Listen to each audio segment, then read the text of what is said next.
Seems legit. Hello Legitimates and welcome to another tutorial. Today I'm doing this very cute little box that is filled with Christmas ornaments because Christmas is coming and I am going to attempt to be prepared for this. So I have done these very cute 2-layer ornament designs, and instead of painting them I've actually got glitter HTV on the top. And you can see here, I'm showing you this, you can in fact fit 8 decorations per medium sized box from this designer. It comes with 3 different sizes, but I decided to do the medium box because I thought it was the cutest, to be honest. So let's go. First things first, we're going to go to Etsy. I will put a link to this in the description. It was on sale for $3.47. And then we're going to go into XCS, and you can see here you get a large, a medium, and a small, and then the 4th file is for the ornament shapes themselves. I'm using 1/8 of an inch plywood, so that's why I picked the 1/8 inch design. That is namely to do with the holes so that it all clips together the best. So I'm going to open a second tab, and I'm going to have the box in one tab, and then I'm going to have the ornaments in another. So you can see here, we just select ornaments and it gives you all of them. So you could just cut this if you were making them all, but what I'm going to do is ungroup them and then delete all the ones I don't want to make today. So I'm just picking 4 out of the whole section of designs. You could sell them as 4-packs or 8-packs or gift them or whatever you want to do. But I'm just picking these 4. And then I'm going to put them down into the corner and line them all up nicely. I like to waste as little as possible, so the excess on the side of this will actually be used probably for earrings or another box or who knows. But I will use it later. So now I'm going to just select 2 of them, and I like to align them vertically like that. And I will do the second lot as well. And then we're going to right click on a single one, copy, and then paste it. I now want to triple click with your mouse until you get these dots, and I basically want to remove all of the inside. So you can either click and select it all like this and then hit the delete button on your computer like that, or you can click it node for node and delete one node at a time, and it will do it in sections. So you can see there, click and delete, or you can highlight them. It works either way. What I do forget to do later on, and you will notice it during my video, is the little circle at the top.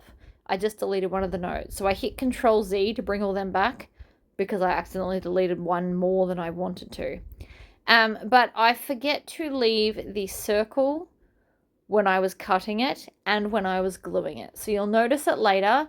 I do end up actually, as soon as I stop recording, I realized because I went to put thread through it. So I have to cut another one again. To save wood, you could also just use a drill if that's more your thing and you have a drill bit the right size. I didn't, so we cut it and it's fine. So now we need 4 of these. All the shapes are the same, which I'm quite thankful for. It's just the inside parts that are different, which is why this is so easy to do the 2 layers. They are the same outside shape and just pretty on the inside. So again, now I've got all of this. This is the plywood that I'm using. I have chopped it up from a larger piece that I got from Bunnings. It was $18 and it was 810 millimeters by 1200. So 1.2 by 0.8 meters. I don't know what that is in inches. Sorry for everybody in America. And we are cutting this at 100% power, 10 millimeters per second, and I'm doing 2 passes on everything.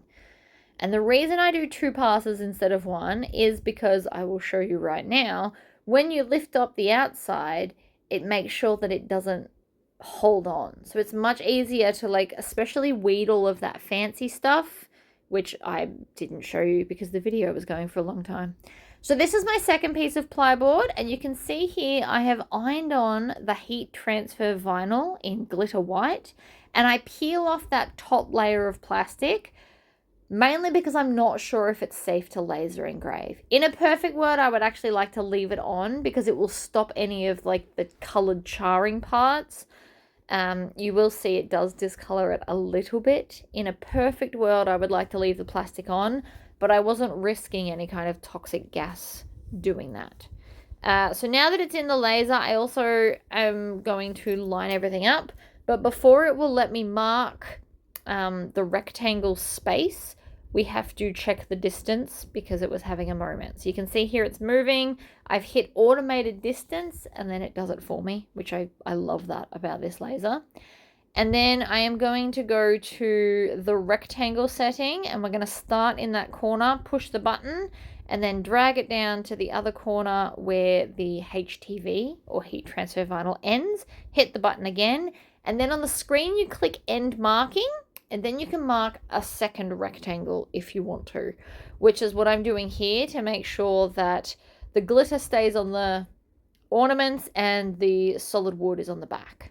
So you can see there I did forget to cut the circles, but I showed you how to fix that problem at the start, so it's fine.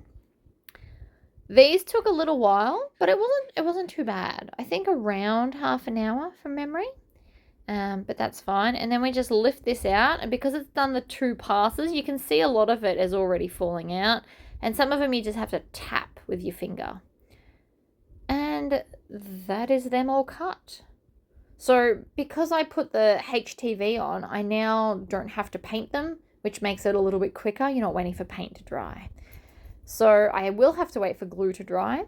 This is the Gorilla Glue. They sell it at Bunnings. I have had great success with this glue. It is very, very strong hold. I love it. I use it for all my woodworking projects. However, I have recently found out that you can in fact buy a spray-on Gorilla Glue. So it comes like paint, but it's spray-on glue. That would be perfect for this particular project, just because you can see it does take me a really long time to fiddle and get the glue on enough that I feel like it will actually hold. I'm just using a cheap paintbrush I got from Temu and I'm dabbing it on. When you see me wipe it, you'll actually see I have to go back and put more glue on because it does start to dry before I get enough glue everywhere. I live in quite a warm climate, and even though my air conditioner is on, it is still very, very hot. So I'm just going to dab the glue everywhere and then line up the 2 layers and let them dry. These didn't need very long to set. The glue does go quite tacky quite quickly, so all this project was fine to touch and handle within half an hour. So this glue is great. But I would definitely recommend, if you plan on making a lot of these for friends, family, or to sell, you are definitely going to want to spray glue. And then you might want to set up like a cardboard box so that it will catch any of the overspray and you don't have sticky surfaces everywhere. I also wouldn't recommend putting them on the grass because it's a spray glue, the pressure pack from the spraying will most likely flick dirt up and then wreck your project anyway.